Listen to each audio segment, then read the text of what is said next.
vraiment le plaisir d'accueillir François. Juste une petite anecdote, il y a à peu près un an, j'ai envoyé un mail à François pour l'inviter au nom du comité scientifique à faire une semi-plénière dans le cadre du CFM. Bon, François, comme à son habitude, vous répond dans la minute. Il répond de façon favorable, avec enthousiasme, et puis il dit voilà, je te propose 3 sujets, et puis dites-moi ce que vous préférez. Et puis nous avons fait l'erreur d'avoir fait un choix, et j'ai réalisé depuis qu'en fait on aurait dû faire un truc interactif. Là, j'aurais dû vous distribuer un petit boîtier pour voter, et puis dire on va voter, on va faire quelque chose de participatif, et je pense que François se serait prêté à l'exercice. Alors, on peut peut-être le faire, non? Je te rappelle que mon ordinateur a craché hier. Ouais.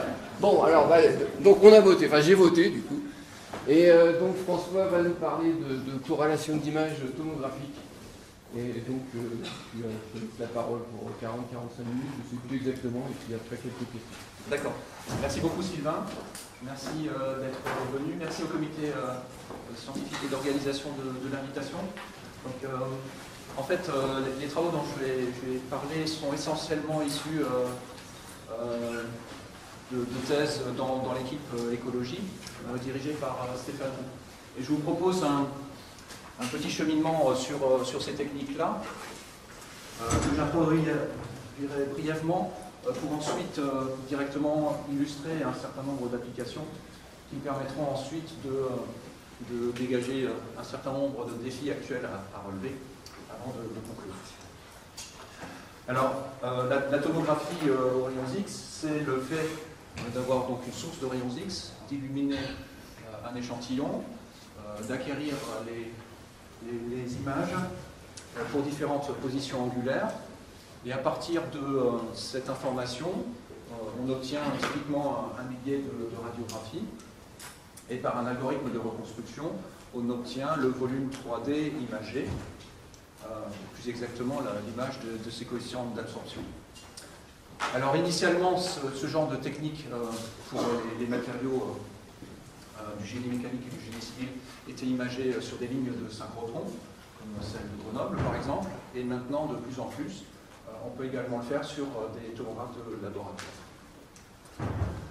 Alors ce qui intéresse le mécanicien des matériaux, c'est de pouvoir imager les matériaux lorsqu'il subit des sollicitations, notamment mécaniques. Et vous avez ici l'image d'une des toutes premières machines qui a été développée par mes collègues lyonnais, Jean-Yves Buffière et Eric Mer. Donc c'est toute la machine et l'échantillon qui sont posés sur le plateau tournant et qui sont ensuite imagés. Et donc on peut commencer à effectuer des essais type in situ. Et puis plus récemment, voilà le type de machine qu'on a au laboratoire. La grosse différence, c'est que ici, seule la partie centrale tourne. Et dans ce cas particulier, vous pouvez imposer des trajets de chargement, de traction, compression et torsion. Et imager en même temps. Ok. Alors, une des raisons pour lesquelles j'avais proposé un des 3 sujets à Sylvain, c'est que la corrélation d'image volumique a été introduite exactement il y a 20 ans, ou du moins le premier article est paru exactement il y a 20 ans, et il a été écrit par Brian Bay et ses collaborateurs. Et les premières applications étaient plutôt en biomécanique, de par le fait qu'à l'époque, l'imagerie avait été obtenue sur un scanner médical. Et puis petit à petit, ça s'est déployé dans d'autres domaines, comme la mécanique des matériaux. Et en France, Michel Bornert était le premier à nous montrer, il y a une quinzaine d'années, des premiers résultats de corrélation d'image volumique. Dans tous ces cas, la mesure était basée, ou la corrélation était basée sur des appariements locaux, c'est-à-dire que vous avez à disposition 2 volumes, l'un dans l'état de référence, l'autre dans l'état déformé. Et ce que vous essayez de déterminer par appariement de petits volumes, c'est le déplacement moyen à l'époque, donc la translation moyenne qui s'est produite, et qui est, si on suppose une conservation des niveaux de gris, le niveau de gris correspondant au voxel au point X va être à peu près le même que celui qui correspond au voxel X plus U dans la configuration déformée. Déterminer le déplacement à partir de cette équation locale n'est pas possible. Donc ce qui a été fait immédiatement, c'est de déterminer le déplacement pour des petits volumes en minimisant l'écart à la conservation des niveaux de gris, ou de manière équivalente pour des grands domaines d'analyse, à maximiser le produit de corrélation, d'où le nom de ces techniques. Et ainsi, par appariements successifs, vous obtenez des informations cinématiques intéressantes. Alors, il y a à peu près une petite dizaine d'années, a été introduite une technique alternative qui fait appel à des appariements globaux. Et pareil, avec des déclinaisons dans le domaine de la biomécanique et des matériaux. Donc, grosso modo, on part de la même, des mêmes formulations, si ce n'est que cette fois-ci, de par le fait qu'on va faire des appariements globaux, donc sur potentiellement une grande partie du volume construit, vous pouvez utiliser des cinématiques qui deviennent un peu plus complexes que simplement des translations de corrigées. Vous minimisez à nouveau cette quantité-là, par exemple par des algorithmes de type Newton-Raphson. À ce moment-là, il s'agit de calculer les opérandes linéarisées qui font apparaître l'image dans la configuration déformée, corrigée du champ de déplacement pour son évaluation courante, et vous essayez de déterminer les corrections, supposées petites, et vous voyez que dans cette expression, elle est quadratique en delta U, si bien que lorsque vous la minimisez, vous avez un système, vous aboutissez à des systèmes linéaires qui sont résolus de manière itérative. Vous observez également que ces corrections se trouvent en produit scalaire du gradient de l'image, si bien que ça explique pourquoi vous avez besoin de contraste pour pouvoir utiliser ces techniques. Et on y reviendra. Ok. Alors une quantité qui est extrêmement importante dans ce processus et que l'on va suivre, c'est qu'à tout moment, vous pouvez évaluer la qualité de votre appariement, puisque si tout se passe bien, on doit retrouver la conservation des niveaux, alors stricts s'il n'y avait pas de bruit, s'il n'y avait pas d'artefact de reconstruction, voir si votre cinématique est adaptée au problème. Et donc, ces résidus qu'on appelle donc les résidus de corrélation, et ces résidus de corrélation, c'est la différence voxel à voxel entre l'image dans la configuration de référence, donc son intensité, et l'intensité correspondant au point x plus u de x. Donc, à tout moment, vous partez de deux volumes reconstruits et finalement, vous en calculez un troisième qui est la différence de ces deux, où vous appliquez des corrections successives. Très bien. Ok, alors tout ça pour la technique. Première déclinaison, on va l'utiliser de manière autonome, et plutôt que d'utiliser de la tomographie, parce que la tomographie, pour un certain nombre de matériaux, ça suppose des épaisseurs relativement faibles, puisque les rayons X doivent traverser la matière, si bien que la géométrie typique des échantillons, c'est essentiellement des poutres. Sauf qu'à ce moment-là, vous ne pouvez pas appliquer des conditions limites extrêmement complexes. Par contre, vous pouvez aussi imager des tôles fines, des plaques fines si vous préférez, en inclinant à ce moment-là l'axe de rotation qui n'est plus à 90 degrés par rapport à l'axe du faisceau. Et à ce moment-là, pourvu que l'épaisseur de cette plaque soit suffisamment faible, vous pouvez toujours imager. L'intérêt, c'est qu'à ce moment-là, vous pouvez avoir des dimensions qui soient beaucoup plus importantes dans les directions transverses. Et donc imposer des conditions limites qui soient plus réalistes d'un point de vue de l'ingénierie, par exemple. Alors, en pratique, voilà à quoi ça peut ressembler sur une ligne de synchrotron. Et ça, ce sont des montages qui ont été développés par Thilo Morgenheyer au Centre des matériaux avec Lucas Elfen à Grenoble. Et vous voyez un peu le genre d'environnement dans lequel on peut être amené à travailler. Et la question que l'on s'est posée, la suivante, prenez un alliage d'aluminium notamment, mettez une entaille et sollicitez-le en mode 1, donc mode d'ouverture. Ce qui se passe généralement, c'est que vous partez avec une fissure qui est perpendiculaire à la direction de sollicitation et qui ensuite va bifurquer pour finir en biseau. Et la question qui se cache derrière, c'est qu'est-ce qui provoque finalement cette transition entre cette fissuration en mode 1 classique et pour finir en biseau. Est-ce la plasticité ou est-ce l'endommagement qui vient du coup localiser les déformations et ensuite conduire à ce phénomène-là. On parle bien sûr, dans ce cas présent, de matériaux ductiles.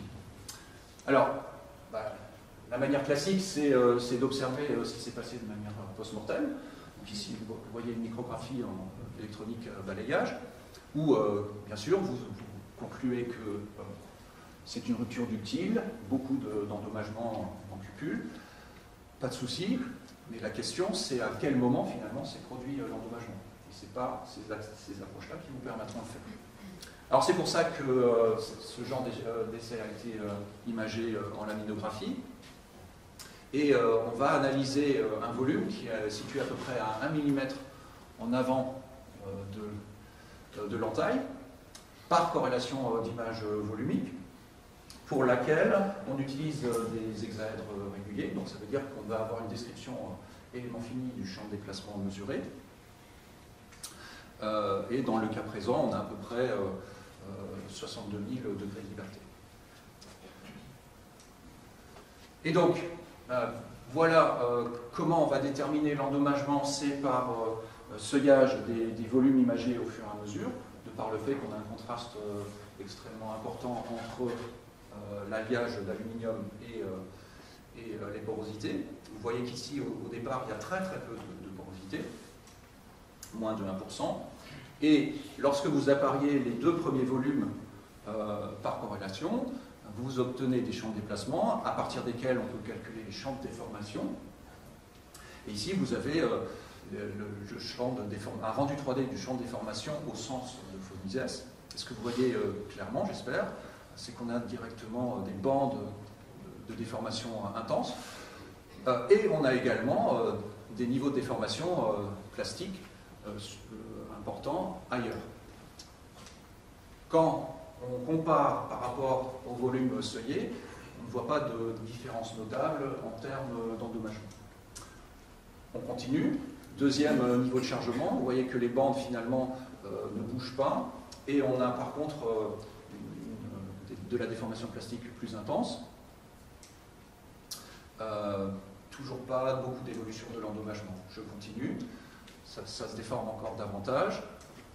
Puis une des deux bandes prend le pas sur la seconde. On a un peu plus d'endommagement, mais qui n'est clairement pas corrélé à la présence de cette bande. Et il faut attendre finalement la toute fin de l'essai pour voir se développer de l'endommagement dans la bande. Donc dans ce cas particulier, il a pu être conclu que le mécanisme dominant n'était pas l'endommagement, mais n'était qu'une conséquence extrêmement tardive de ce qui s'était produit auparavant. Alors vous pourriez me dire, oui, c'est tout à fait normal, c'est un alliage. Je peux construire une loi d'échelle de la traînée dans laquelle il n'y a plus la longueur initiale. La longueur est fermée. Voilà. Moi, j'ai pas de micro non plus. Hein. J'espère qu'au fond, vous m'entendrez toujours, sinon vous criez. Du coup, c'était pour un alliage avec un traitement particulier où on avait très très peu d'écrouissage. On peut se poser la question, oui, mais si j'avais eu plus d'écrouissage, est-ce que j'aurais toujours eu ce même phénomène? La réponse c'est oui, puisque vous voyez exactement le même genre de résultat pour le même alliage aéronautique. Et puis si vous en prenez un autre, la réponse c'est pareil. Donc c'est pas simplement un épiphénomène à un endroit, mais c'est très probable que ce soit beaucoup plus général que ça. Ça, c'était le premier exemple où vous voyez qu'on a utilisé la corrélation d'image de manière complètement autonome. La deuxième partie, c'est comme on a des formulations à éléments finis, il est bien sûr tentant, et c'est pour ça d'ailleurs qu'elles ont été introduites, de comparer à des résultats de simulation par élément fini. Et donc, l'exemple que je vais montrer est le suivant. Donc, cette fois-ci, c'est une fonte à graphite sphéroïdale qui est imagée. Souvenez-vous, je vous ai parlé de contraste. C'est un peu notre matériau fétiche pour la Tomo, puisqu'on a à peu près 15% de nodules de graphite, et le carbone et le fer ont des contrastes d'absorption qui sont assez marqués. Et cet échantillon, alors là on repasse en tomographie, avait été initialement préfissuré, et ensuite on a analysé la propagation de fissures en fatigue. Je ne vous parlerai pas de cette histoire-là, mais plutôt de celle qui qui est de traiter explicitement les fissures. Alors, comme on est dans une formulation élément fini, une technique pour traiter de la présence des fissures dans le domaine numérique, ce sont les enrichissements, à la XFEM en bon français. Et du coup, en fait, on a strictement utilisé ce formalisme-là pour l'appliquer à la corrélation d'image. Comment? C'est en faisant un premier calcul de corrélation en ne sachant pas qu'il y a de la fissure. Donc vous utilisez une formulation élément fini classique, vous menez votre calcul de corrélation, vous regardez ensuite, parce que rappelez-vous, on peut construire les champs de résidus. Ces champs de résidus, ils vont nous dire que ça s'est globalement bien passé, sauf à l'endroit de la fissure, puisque vous faites a priori une hypothèse de continuité sur le champ de déplacement qui n'est bien entendu pas satisfaite. Et en fait, ce qui peut paraître comme un inconvénient devient un avantage, parce que ça vous permet directement de bien localiser la fissure, de pouvoir décrire par fonction de niveau à la fois la surface et le front, et ensuite, finalement, de venir enrichir, dans un deuxième temps, le calcul en autorisant finalement, au sens de la XFEM, les discontinuités de déplacement. Au passage, si vous aviez simplement seuillé l'image, il est extrêmement délicat de séparer les nodules de la fissure qui ont à peu près les mêmes niveaux de gris. Alors que sur les résidus, c'est beaucoup, beaucoup plus simple. L'intérêt, c'est le suivant, c'est que du coup, à partir de cette information-là, vous pouvez mesurer les champs de déplacement. Vous pouvez également, du coup, extraire des profils de facteurs d'intensité des contraintes, complètement expérimentalement, et ensuite le comparer à des calculs, cette fois-ci numériques, avec un point particulier qui est extrêmement important, c'est que ces calculs sont menés, bien sûr, sur la même forme fissurée, pas de problème, mais également en imposant les conditions limites mesurées. J'y reviendrai. Et dans ce cas particulier, celles-ci sont imposées sur la partie supérieure et inférieure du volume analysé. Et à partir de cela, également calculer de manière indépendante le profil de facteur d'intensité des contraintes pour ensuite pouvoir éventuellement valider tout ce genre d'approche. Et voilà le résultat ici où vous avez facteur d'intensité des contraintes en mode 1, 2 et 3 en fonction de la position le long du profil, le long du front de fissuration. Les symboles sont les estimations expérimentales et les lignes continues, les prévisions numériques. Ça marche plutôt très bien. Petite remarque, vous voyez qu'il y a un clair...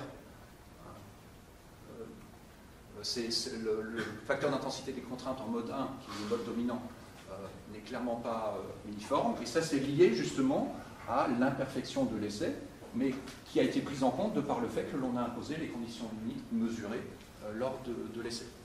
Et ça, c'est quelque chose qui est extrêmement important et c'est finalement aussi une des premières données auxquelles vous avez accès avec ce genre de technique. C'est que vous avez maintenant accès aux conditions limites vraies de votre essai, aussi imparfait soit-il, plutôt que de les présupposer. Si vous avez fait l'hypothèse classique, évidemment, vous aurez eu à peu près un front, un profil constant, ce qui est malheureusement pas représentatif de l'essai dans ce cas particulier. Ok, alors, vous avez vu, on est passé d'une application autonome à la corrélation à une application où on veut comparer à des simulations numériques. Voyons maintenant un autre cas où on était intéressé par l'analyse de la compaction du plâtre. Et en particulier, si vous utilisez le plâtre dans des applications de génie civil, c'est que vous voulez aussi, par exemple, planter des clous ou d'autres moyens de fixation. Donc il faut vraiment comprendre comment ce matériau peut résister dans ces configurations. Donc l'essai un peu modèle par rapport à ça, c'est de l'indentation.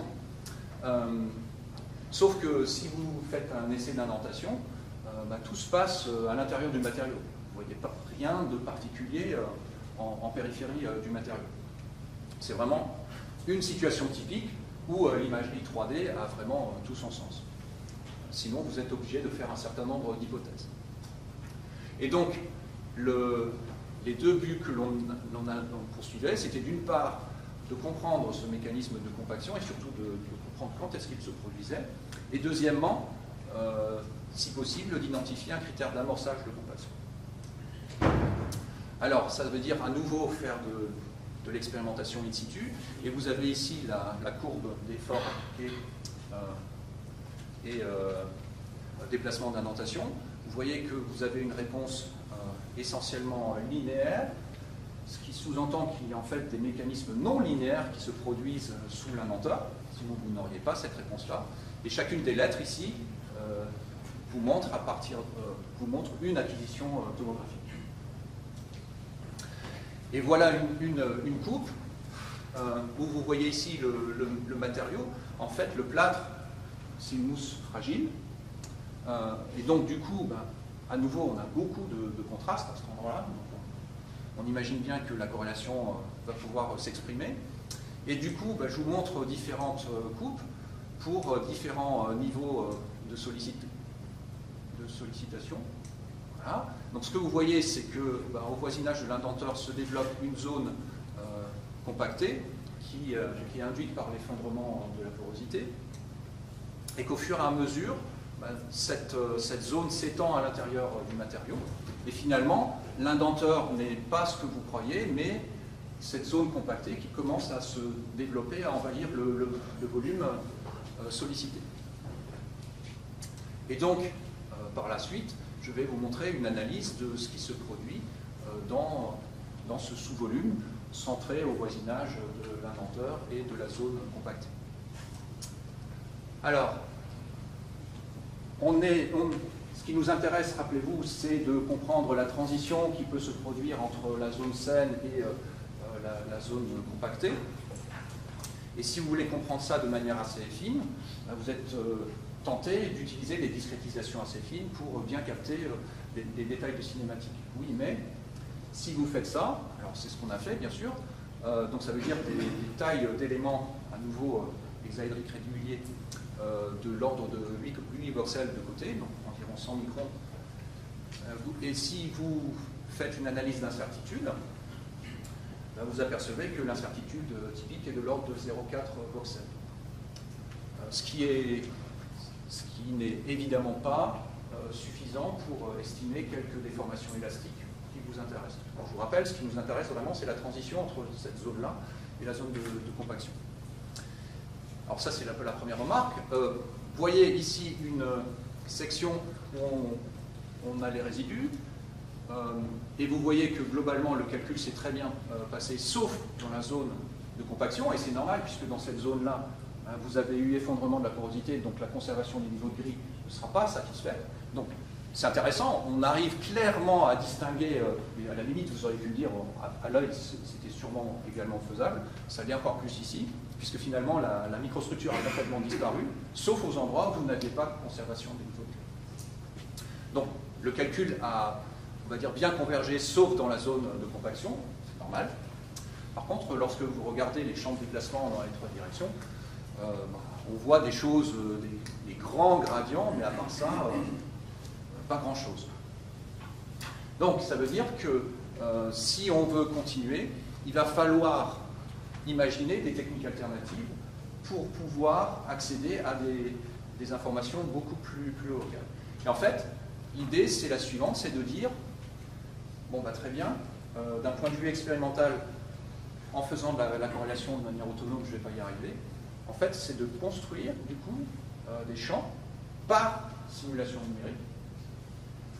Et ensuite, alors l'intérêt de construire ces champs par simulation numérique, c'est que du coup, par exemple, vous pouvez, en fonction des hypothèses que vous faites, avoir accès à des quantités, bien sûr, inaccessibles autrement, par exemple des contraintes, ou des déformations élastiques, ce qui n'est pas nécessairement le cas sinon.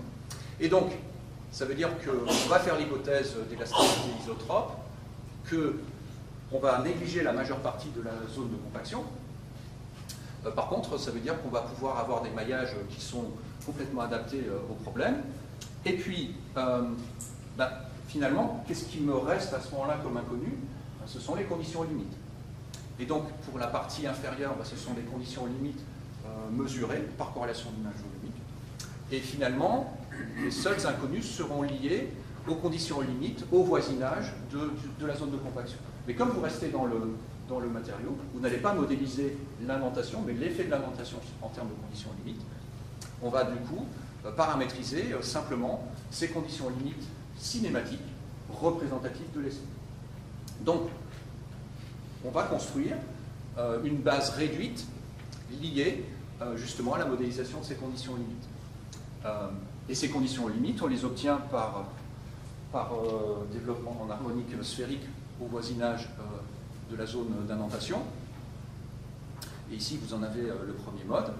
Et ce qui est intéressant, c'est qu'on a dû rajouter deux modes supplémentaires qui sont liés à des déplacements transverses qu'a priori, on ne suppose pas exister dans un monde idéal. Et qui ont été importants ici, qui nous ont permis de diminuer significativement les résidus. Alors, dans le cas particulier présenté ici, il y a eu 9 modes qui ont été utilisés. Et donc, 9 à comparer avec quelques milliers, voire dizaines de milliers de degrés de liberté, c'est extrêmement faible. Comment je vérifie que ces choix sont compatibles? À nouveau, par les résidus de corrélation. Et c'est comme ça d'ailleurs qu'on a vu qu'il fallait vraiment introduire ces modes transverses. Et en fait, avec simplement 9 modes, vous avez les résidus qui sont du même ordre de grandeur que ce que vous aviez avec une cinématique. Beaucoup plus riche, mais extrêmement sensible à toutes les imperfections liées à l'imagerie, liées à l'essai, etc. Et donc, voilà donc à nouveau un rendu 3D d'un volume de résidus, où grosso modo, à nouveau, vous voyez apparaître la zone de compaction. On est en début d'essai, elle n'est pas très développée. Et vous voyez aussi apparaître quelque chose qui est lié cette fois-ci à l'artefact de reconstruction. Et en fait, vous êtes ici au voisinage de l'axe de rotation. Donc, il y avait un certain nombre de petits mouvements parasites que vous détectez ici sur la reconstruction. Et au fur et à mesure, vous voyez que cette zone envahit le domaine, tout à fait normal. Mais par contre, ce que vous voyez également, c'est que à part ces zones-là, tout se passe extrêmement bien. Donc finalement, cette base réduite a été du coup déclarée représentative de l'essai. Et donc, en particulier, vous pouvez maintenant montrer des champs mécaniques qui ne sont pas accessibles autrement. Puisque à ce moment-là, ici, vous avez un champ de contrainte qui vérifie les équations d'équilibre, bien entendu, les admissibilités nécessaires. Et en particulier, vous avez le champ de contrainte principal mineur. Et pourquoi? Parce que par analyse statique de l'essai, l'intuition était de proposer un critère basé sur cette quantité-là. Et donc, puisque vous avez le champ de contrainte, vous pouvez aussi en tracer les isocontours pour différents niveaux de contrainte et le comparer à la frontière de la zone de compaction. Et l'isocontour qui se rapprochera le plus de cette zone-là nous permettra à ce moment-là de proposer un niveau de contrainte associé aux critères de compaction choisis. Et donc vous voyez que pour, par exemple, ce niveau de contrainte-là, il est trop fort, on s'en rapproche plus, et si on va au contraire à des niveaux en valeur absolue plus élevés, on s'en éloigne. Et dans le cas particulier présenté, c'est ce niveau-là qui a été considéré comme le plus représentatif pour un niveau de chargement, et ensuite vous pouvez répéter et vérifier que, bien entendu, ce que je vous montre là est également valable pour différentes tailles de zones de compaction.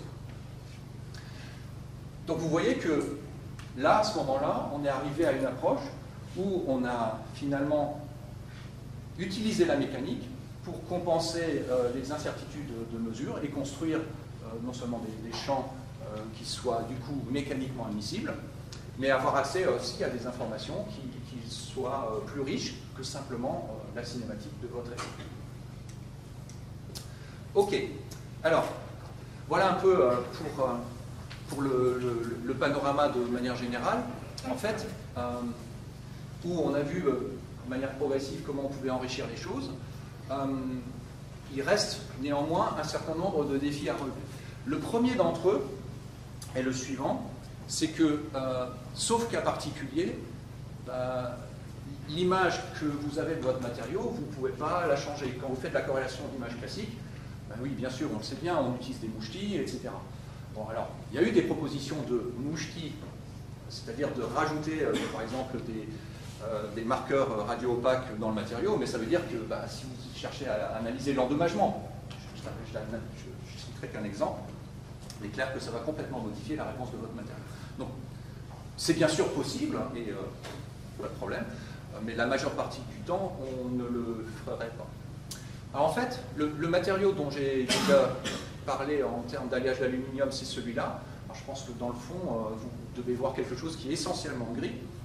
Rappelez-vous, quand j'avais essayé les volumes, on voyait quelques porosités, il y en a moins de 0,5%. Donc, pour la petite histoire, quand Thilo Morgenheyer était venu me voir en disant voilà mes volumes, est-ce que tu crois que la corrélation va marcher là-dessus? Je lui ai dit pas sûr. Je vous ai montré les résultats, donc ça marchait. Voilà sûrement, je vous l'ai déjà dit, notre matériau fétiche, fonte à graphite sphéroïdale. Et puis ça c'était l'autre alliage d'aluminium, dont j'ai brièvement mentionné les résultats. Si vous deviez dire laquelle vous préféreriez, en tous les cas en ce qui me concerne, c'est clairement plutôt ce que l'on voit à droite. Mais en fait, ça c'est un ressenti un peu intuitif. Et le point est que de ce ressenti, vous pouvez néanmoins imaginer des procédures qui vous permettent de vérifier s'il est raisonnable. Et là, vous avez le résultat en termes d'incertitude de mesure, c'est-à-dire qu'à la place d'imager le volume une fois dans sa configuration de référence, vous l'imagez une deuxième fois, et si possible une troisième, ou en plus, vous bougez un tout petit peu. Vous vous rappelez, ces échantillons on leur applique une rotation. Donc, si vous voulez le bouger, ça veut dire que l'axe de rotation sera situé différemment dans le volume que vous imaginez. Et ce que vous voyez là, c'est l'évolution de l'écart type en termes de champ de déplacement mesuré en fonction de la taille des éléments. Ce que l'on voit, c'est qu'on a une décroissance classique qui nous dit que moins j'ai de degrés de liberté à mesurer pour un nombre de voxels donné, plus je suis précis. Et plus j'enrichis finalement ma cinématique, et moins je suis précis, malheureusement. Ce que l'on voit aussi, c'est que lorsque l'on impose ce déplacement supplémentaire, ça ce sont toutes les courbes en traits pointillés, on dégrade l'incertitude de mesure. Et par contre, grosse surprise, c'est que finalement le matériau que vous et moi aurions sûrement supposé être le plus difficile, il s'avère être finalement celui qui conduit aux incertitudes de mesure les plus petites. A contrario, la fonte est au milieu et le matériau finalement intermédiaire est le pire pour cet exemple-là. Tout ça pour dire que les conditions d'imagerie n'étaient bien sûr pas les mêmes pour ces trois matériaux, puisqu'il y a à peu près 4-5 ans qui séparent l'acquisition de ces volumes-là. Donc les conditions d'utilisation n'étaient pas les mêmes, et que si les incertitudes de mesure n'étaient que pilotées par finalement la qualité de votre image, vous n'auriez pas eu ce résultat-là. Sous-entendu, ça veut dire que c'est d'autres sources d'artefacts qui finalement sont dominantes dans ce cas particulier, contrairement à ce que l'on sait en corrélation d'image. Message, ça veut dire que pour l'instant, il est encore complètement fondamental à chaque fois qu'on fait de la corrélation d'image volumique, si possible, d'avoir au moins 2 volumes de la configuration de référence pour évaluer les incertitudes de mesure, parce qu'on n'est pas capable de prévoir a priori ce qui va se passer. Alors, je vous ai déjà montré un exemple où on a pu valider les simulations numériques, mais c'était finalement à l'échelle de l'élasticité linéaire macroscopique.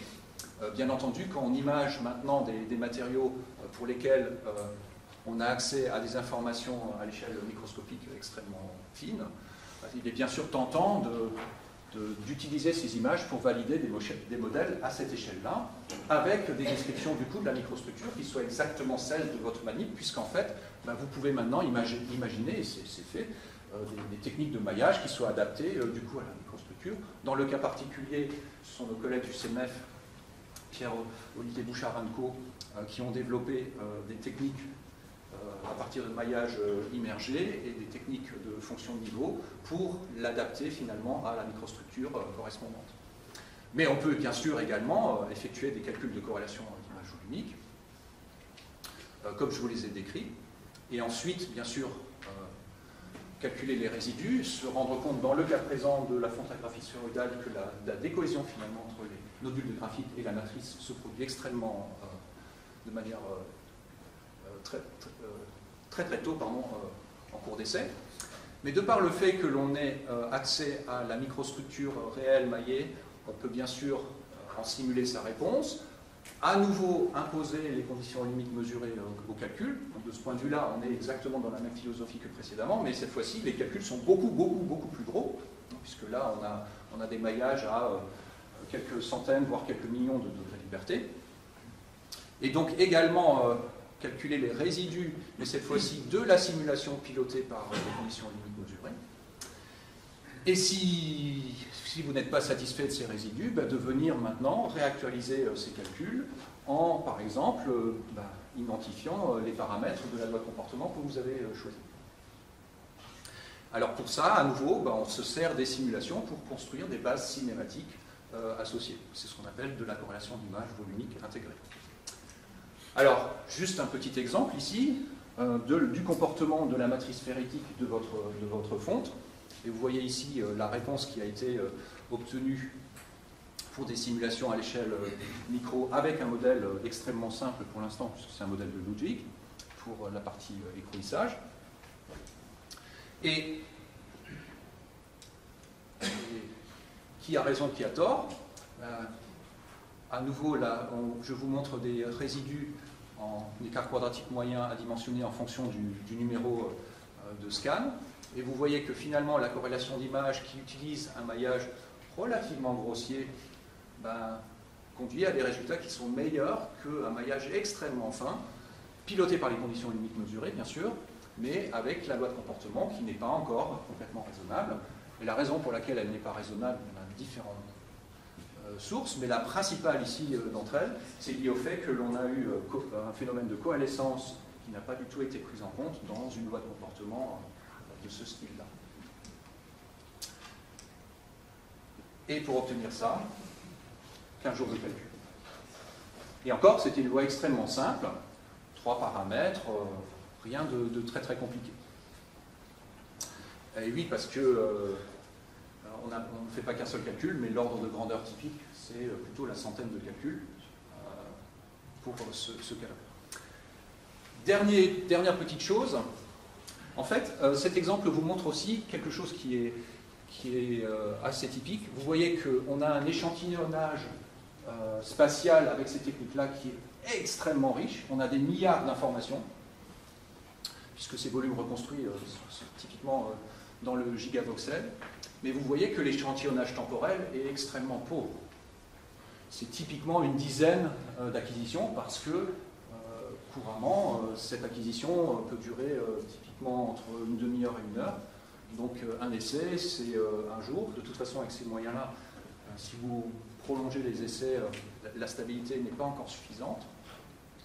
Et donc vous avez finalement un écart extrêmement important entre, d'une part, une information extrêmement riche volumique et extrêmement pauvre en temps. Et donc, l'idée, c'est de pouvoir faire de la tomographie rapide. Et si on fait de la tomographie rapide, on espère pouvoir aller vers des essais continus, qui ne soient pas interrompus. Un matériau qui flue, en tomographie, c'est pas possible, parce qu'au pire, vous ne pourrez même pas reconstruire votre volume. Ou alors vous devez attendre tellement longtemps qu'on ne le fera pas. Donc la première voie, c'est de dire, au moins pour les lignes synchrotrons, vous avez des faisceaux qui sont extrêmement brillants, donc vous pouvez faire des acquisitions plus rapides et utiliser des caméras rapides. Et ça a été fait, notamment par Eric Mer et ses collaborateurs, où ils sont arrivés jusqu'à 20 Hz en termes de volume reconstruit. Oui, sauf que vous commencez à faire tourner l'échantillon beaucoup plus vite, et la qualité des images que vous obtenez n'est plus la même. Il y a une technique alternative qui est de dire, oui, mais si jamais on est capable de combiner l'étape de reconstruction avec l'étape de corrélation d'image, en fait, on peut corriger ces mouvements qui finalement s'opèrent en cours d'essai, et donc ne pas devoir l'interrompre. C'est-à-dire que finalement, c'est de dire, on prend des radios à la volée, et c'est la combinaison de la corrélation d'image et de la reconstruction qui doit nous permettre, du coup, d'accéder au champ spatio-temporel de déplacement. Mais ça veut dire que vous avez forcément une analyse spatio-temporelle. Et bien entendu, vous pouvez combiner les deux rapidement. Voilà un exemple d'un essai où finalement, vous le faites comme classiquement, donc à part le fait de reconstruire le volume, et ensuite vous faites de l'acquisition à la volée des radios, que l'on voit ici, et ça veut dire que dans ce cas particulier, l'essai a duré moins de 3 minutes, et chaque symbole ici est l'acquisition d'une seule radio par niveau d'effort. Alors bien sûr, une seule radio n'est pas suffisante à mesurer les déplacements, mais c'est toute l'analyse spatio-temporelle qui vous permet de le faire. Et comment on vérifie que ça marche? À nouveau par les résidus, mais cette fois-ci, ce sont des résidus qui sont exprimés sur les radios, puisque vous avez transposé votre problème, non pas du volume reconstruit, mais vers les radios. Et donc, par exemple, ici, sur l'éprouvette, la zone centrale de l'éprouvette, vous avez les déplacements verticaux correspondants, et ici, vous avez le rapport signal sur bruit qui nous montre que par rapport à pas de correction, ou une correction translation corrigide, ou avec les 3 x 8 degrés de liberté, on a quelque chose qui effectivement est représentatif de la vie. Voilà, il est temps pour moi de conclure. J'espère vous avoir convaincu que la corrélation d'image volumique est opérationnelle et est fiable, qu'on peut l'utiliser de manière autonome ou dans des approches intégrées, que finalement on peut accéder à une large classe de matériaux, contrairement à ce qu'on pensait initialement, que c'est des techniques qui devraient se démocratiser de par le fait que l'on est maintenant de plus en plus dans nos labos des tomographes. Point important, ne pas oublier qu'on fait de la mesure et donc la quantification des incertitudes est extrêmement utile. Que le futur est sûrement sur des techniques où on viendra enrichir l'échantillonnage temporel, quitte à peut-être perdre un peu en échantillonnage spatial, et parce qu'on cherche de la quantité cinématique, pas nécessairement l'image complète du volume. Que l'on peut aussi combiner des modalités différentes, notamment sur des lignes de synchrotron, par exemple rayonnement X et neutronique, comme c'est en train d'être développé à Grenoble, par exemple. Qu'on a à traiter des données extrêmement volumineuses, et donc clairement on souffre actuellement d'une limitation liée au traitement efficace de ces données. Et on espère que certains de ces défis actuels seront autant d'opportunités dans le futur. Alors je vais vous laisser avec une citation d'Antoine de... Ah pardon, avant, si vous voulez en savoir plus, il y a un article de revue qui est sorti l'année dernière sur le sujet, et je vous laisse avec Antoine de Saint-Exupéry, avec une citation que j'aime bien, mais également parce qu'il y a exactement 90 ans, il arrivait à Brest pour intégrer le cours supérieur de navigation aérienne. Et avec ça, je vous remercie de votre attention.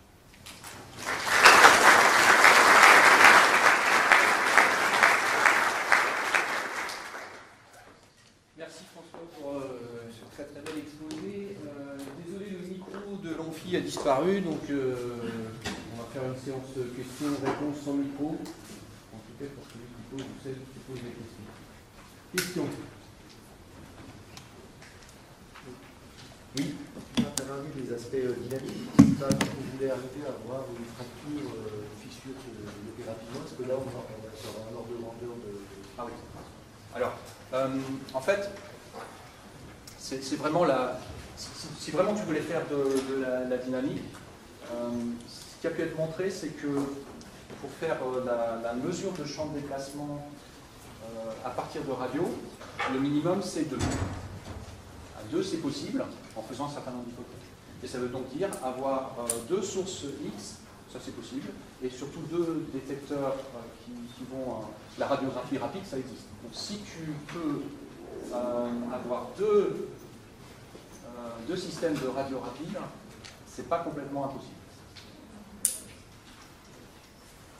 Parce que l'acquisition des radios, c'est quoi les limitations?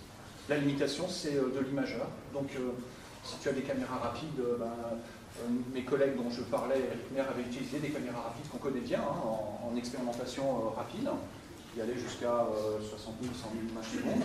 Si tu as des caméras ultra rapides, mais à condition de bien synchroniser tout ça, etc., c'est envisageable. Je ne dis pas qu'il n'y a pas de travail à faire.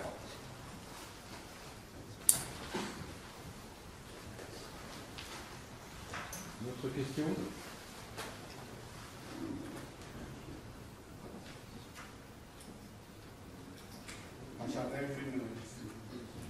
François, avec tout ce volume de données qu'on commence à avoir,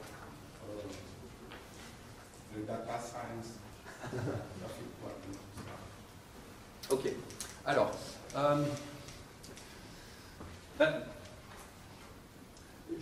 il y a plusieurs points.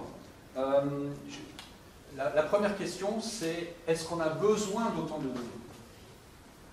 Et la réponse est peut-être non. Mais ça, on commence à le comprendre parce qu'on a les moyens d'analyser. Donc, on a accès à ces données. On peut se poser la question suivante, est-ce que j'en ai vraiment besoin? Pour la Tomo, c'est clair que toutes les positions angulaires, en fonction du phénomène que j'étudie, n'ont pas le même poids en termes d'effet sur ce que je recherche. Donc ça, c'est la première des choses. La deuxième, c'est que, avant même de parler de data science, je suis en train de vouloir mesurer des quantités et j'aimerais pouvoir le faire, bien sûr, rapidement, de manière efficace. Et ça nécessite clairement encore du travail plutôt algorithmique d'ailleurs, autour de ces domaines-là, notamment par rapport au dernier point que j'ai mentionné sur les analyses à partir des projections, où là, par exemple, on a utilisé des techniques de PGD, où finalement on construisait des champs à la volée. Donc, je sais bien que ce n'est pas encore la data science dont tu parles. Le troisième point, c'est effectivement de se dire, avec toutes ces données, on devrait être capable d'extraire des lois de comportement en essayant de faire le moins d'hypothèses possible. Oui, certes. Alors, pour l'instant, j'ai l'impression qu'il y a encore une dichotomie assez importante entre, d'une part, ce qui est fait en oubliant complètement pas mal de principes de base. Alors, je sais bien que notamment Paco est en train de prendre une piste qui me semble assez intéressante et plus en accord avec ce que personnellement je ferais. Mais ça revient aussi à la remarque, pour nous techniques, qui est de travailler beaucoup plus l'échantillonnage temporel, parce que si ces techniques doivent marcher, ça veut dire qu'on a justement besoin d'un échantillonnage temporel qui est beaucoup, beaucoup plus riche que ce auquel on a accès actuellement, au moins dans les configurations classiques où on reconstruit des volumes de manière discrète. Donc clairement, si on devait aller vers ce domaine-là, où l'Atomo évidemment a des choses à dire puisqu'on a un nombre d'informations qui est gigantesque par essai, ce qui est vrai, c'est justement d'aller déjà vers le fait de pouvoir faire des essais qui soient le plus interactifs possible. Et ça n'est pas nécessairement encore complètement acquis, même s'il y a quelques propositions pour le faire.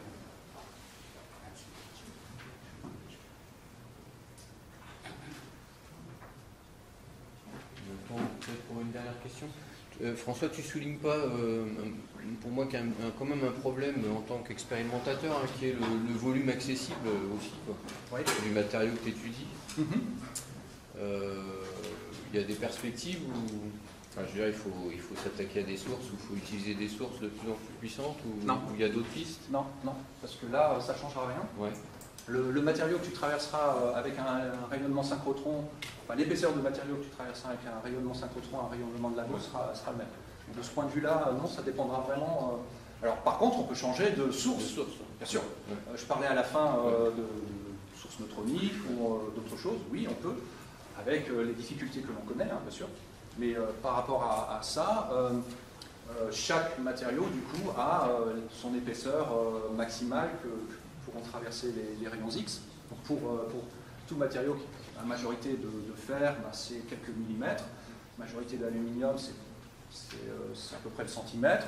Le matériau du génie civil, vous avez plus de chance, c'est plus le décimètre, etc. Donc ça, de ce point de vue-là, non, pas trop. Par contre, il y a ce que je mentionnais, le fait que effectivement, ce soit essentiellement des échantillons cylindriques. La laminographie est aussi intéressante. Là, par contre, la laminographie, pour l'instant, c'est essentiellement réservé à des lignes de synchrotron, parce que c'est du faisceau parallèle, donc on peut s'éloigner très facilement. En faisceau conique, comme on a sur un Tomo de Labo, pour l'instant, c'est pas fait. Ça, clairement, c'est quelque chose que l'on verra apparaître sur les Tomos de Labo. Ça, Je crois même qu'il y a des petites choses qui ont commencé à apparaître. Donc oui, donc ça veut dire que la laminographie est déjà quelque chose qui est une voie intéressante parce que on a des plaques et donc on a des conditions limites qui deviennent représentatives de la vraie vie. C'est pas sur une éprouvette en traction qu'on va pouvoir tout imposer, même si on peut faire la traction torsion. Donc voilà.